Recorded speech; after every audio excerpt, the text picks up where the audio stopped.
What's up? What's going on, everybody? Hope you guys are doing good. Those of you guys who follow me know I'm pretty rough shape right now. I'm pretty sick, but I had to talk to you guys a little bit about this banking situation that's going on.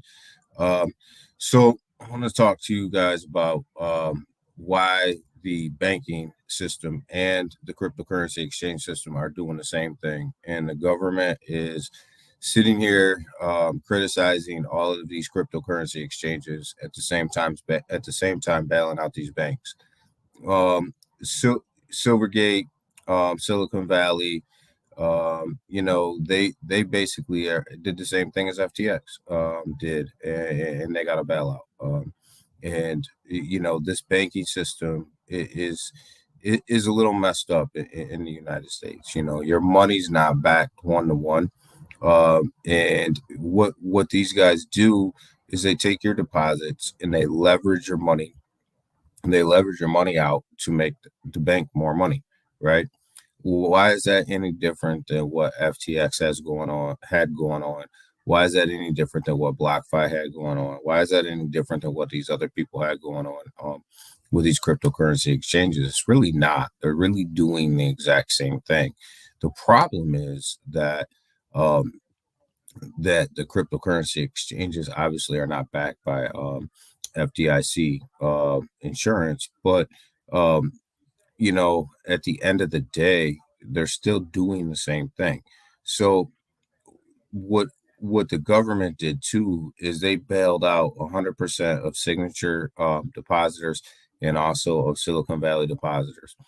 So basically, they took the $250,000 insurance, wiped that out, and bailed out the whole the whole depositor's deposit, right?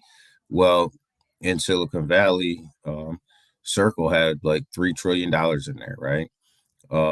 Couple other companies like Roku and them guys had hundreds and hundreds of $1,000 in this bank. So they made the decision that this bank needed to have 100% bailout for all of its creditors, right?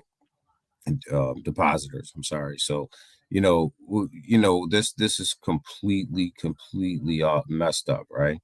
So people have started a bank run.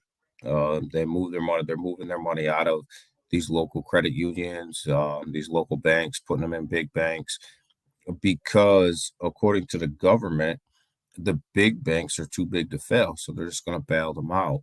The small banks, they're going to kind of let fold up. They're not too big to fail. So, why not protect your money? But the problem with that is if the big banks know that the federal government's going to bail them out 100% of depositors, then what is the motivation for them guys not to be in these risky investments, right? And really start to push the envelope even more, knowing that they're going to get a bailout at the end of it. This just doesn't make sense. This is completely backwards to what should be going on. And obviously, here we are. United States and even Europe are doing the same thing. So it's not just contained to the United States as the banking system is messed up. It's happening with Credit Suisse as well. So, this thing just continues and continues to move on. And when you look at it, it doesn't breed a lot of confidence in these local banks because people are going to lose their money.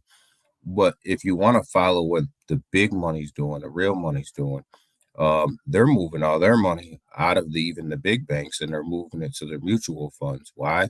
Because of the custodian piece of that. And because the custodian piece of that is back 1 to 1, they're actually moving their money out of big banks and over to the custodian piece, which is actually a smart move. Because with your custodian assets, they're back 1 to 1, like Fidelity and them guys. So a lot of the big money actually coming out of the banking system and into these and back into these investing platforms, so that their money can be custodian. So, that's what's going on. This is craziness. There is a bank run. It's a bank run. It's a different type of bank run. People want their money, and these banks are leveraging your deposits for gains of them, for gains of the bank.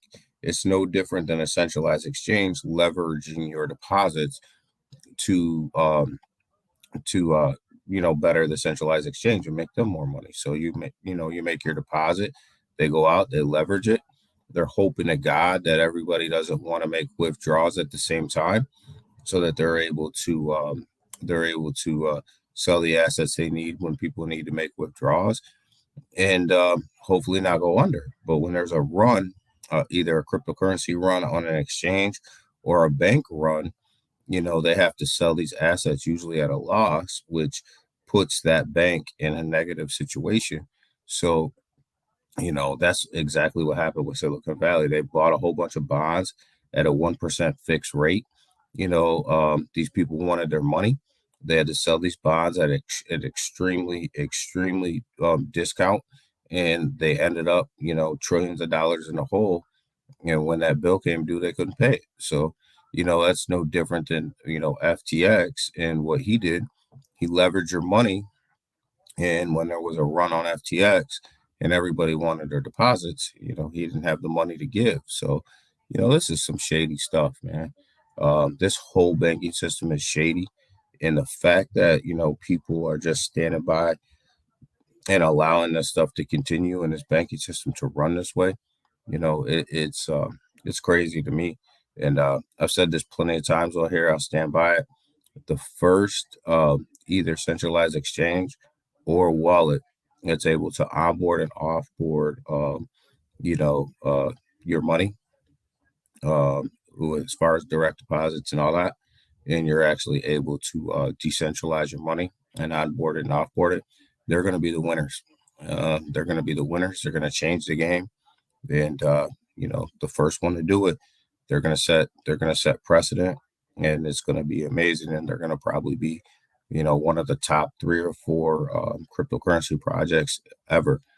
So the first person that's able to do that, the first project that's able to do that is going to win the race. So with that, I can only go for a little while. So appreciate your guys' time. I just wanted to talk to you guys about this. So appreciate your guys' time. Appreciate everything everybody's doing, and hang in there with me. I'll be back live in a little while, but try to put some of these shorter videos out. Thanks. Bye.